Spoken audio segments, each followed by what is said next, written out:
कालू जी, मुझे भूख लग रहा है। आप जो कल भोजन लेके आए थे वो तो खत्म हो गया है। अरे मैं तो बड़ा ही मुश्किल से अनाज कबूतर के यहाँ से चुराया था, पर वो इतना जल्दी खत्म हो गया। हाँ, आप तो थोड़ा ही अनाज लाए थे और आप बोल रहे हैं कि जैसे 10 दिन का अनाज लाए थे। जल्दी जाएं, मैं तो भूख से बहुत ही परेशान हूँ। अच्छा, जाता हूँ। आज मैं किसके घर में चोरी करूँगा? आप किसी के घर में चोरी कीजिए, मगर मुझे अनाज लाके दीजिए। देखो गोरी, जब सारे पंछियाँ अनाज लेने के लिए अपने घोंसले से चले जाएंगे तो ही मैं चोरी करूँगा। तो मैं थोड़ा सा आराम कर लेता हूँ।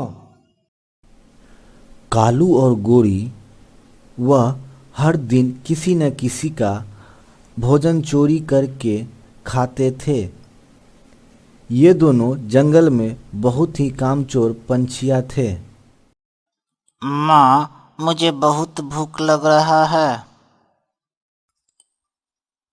लो बेटा, ये अनाज के दाने खा लो। बुलबुल अपने घरों में कुछ दिनों से अनाज जमा कर रही थी, इसीलिए उसका घर में कुछ अनाज पड़ा था। तभी गोरी कालू को फिर से बोलती है। ए जी, सो गए? मुझे बहुत ज्यादा भूख लग रही है। नहीं नहीं, मैं तो सोया नहीं हूँ। आप ऐसा कीजिए कि बुलबुल बहन के घर में चोरी कीजिए, क्योंकि बुलबुल बहन कुछ दिनों से अनाज इकट्ठा कर रहे हैं। आप ऐसा कीजिए कि किसी तरह बुलबुल के बच्चे को उसके घोंसले से दूर करना होगा, नहीं तो मैं पकड़ा जाऊंगा।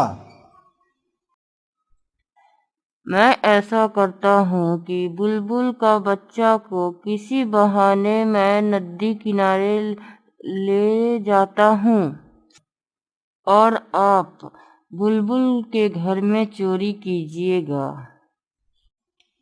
ठीक है। मैं जंगल जा रही हूँ, बेटे आप घर पे रहिएगा, क्योंकि कुछ दिनों से जंगल में बहुत सारी चोरी हो चुकी हैं। मैं जाता हूँ, बुलबुल के बच्चे को यहाँ से थोड़ी दूर ले जाता हूँ। ठीक है। फिर गोरी बुलबुल के बच्चे के पास जाता है। रोहन बेटा, आप यहाँ पे अकेले हो? हाँ माँ, अभी अभी अनाज लेने के लिए जंगल में गई है। रोहन बेटा, मैंने सुना है कि आप उड़ने के लिए सीख गए हो। हाँ गोरी आंटी, मैं तो उड़ने के लिए सीख गया हूँ। कुछ दिन से माँ ने मुझे बहुत अच्छे से सिखाया है, पर अभी उतना भी अच्छा नहीं उड़ पाता हूँ कि मैं माँ के साथ अनाज लेने जा सकूँ। चलो मेरे साथ कुछ ही दूर और फिर लौट के आ जाएंगे हम दोनों। चलिए गोरी आंटी, चलिए। तभी रोहन उड़ते उड़ते कुछ दूर चला गया। इधर कालू कौआ बुलबुल के घर से सारा अनाज चोरी करके अपने घर ले जाता है। रोहन बेटे, आप तो बहुत अच्छा उड़ लेते हो। चलो अब हम लौट कर अपने घर चले जाते हैं। तभी गोरी कुछ दूर उड़ने के बाद रोहन को घर की बाहर छोड़कर वह अपने घर चला जाती है। कालू जी, इतना अनाज आप ले आए हैं, हम लोग का गुजारा कुछ दिन तक चल जाएगा। हाँ, अब मैं कुछ दिन तक आराम करूँगा। शाम होते ही बुलबुल अनाज लेकर अपने घर आती है। तभी वह घर में अनाज नहीं देखकर हैरान हो जाती है और अपने बेटे से पूछती है। रोहन बेटे, यहाँ पे जो अनाज थे वो क्या हुआ? पता नहीं माँ, मैं और गोरी आंटी दोनों ने घूमने के लिए कुछ दूर गया था।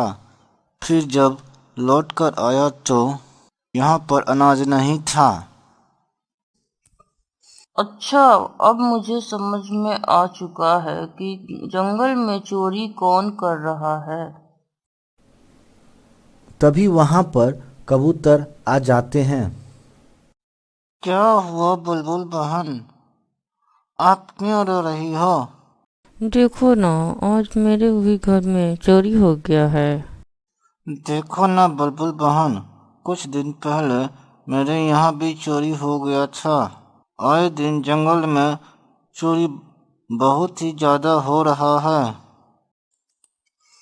कबूतर भैया, कल हम दोनों जंगल में नहीं जाएंगे, छुपकर देखेंगे कि आखिर कौन ये चोर है। जाइए कालू जी, आज कबूतर के घर में चोरी कीजिए, क्योंकि कल मैंने देखा था कबूतर ढेर सारा अनाज लेके आया था। फिर कबूतर और तोता दोनों एक पेड़ के पीछे छुप गया। तभी कालू कबूतर के घर जाता है। जैसे ही कालू कबूतर के घर के अंदर जाता है, बुलबुल और कबूतर भी वहां आ जाता है। अच्छा कालू भैया, आप ही चोरी करते हैं जंगल में? तभी बुलबुल और तोता जंगल में सारे पंछी को बुलाकर कौवा और गोरी को जंगल छोड़ने को बोलता है। हमसे बहुत बड़ा गलती हो गया। अब मैं कभी नहीं चोरी करूँगा। मुझे आप सब माफ कीजिए। तभी कालू कौवा और गोरी को कोई भी पंछी माफ नहीं करता है। वे दोनों जंगल छोड़कर किसी दूसरे जंगल में चला जाता है।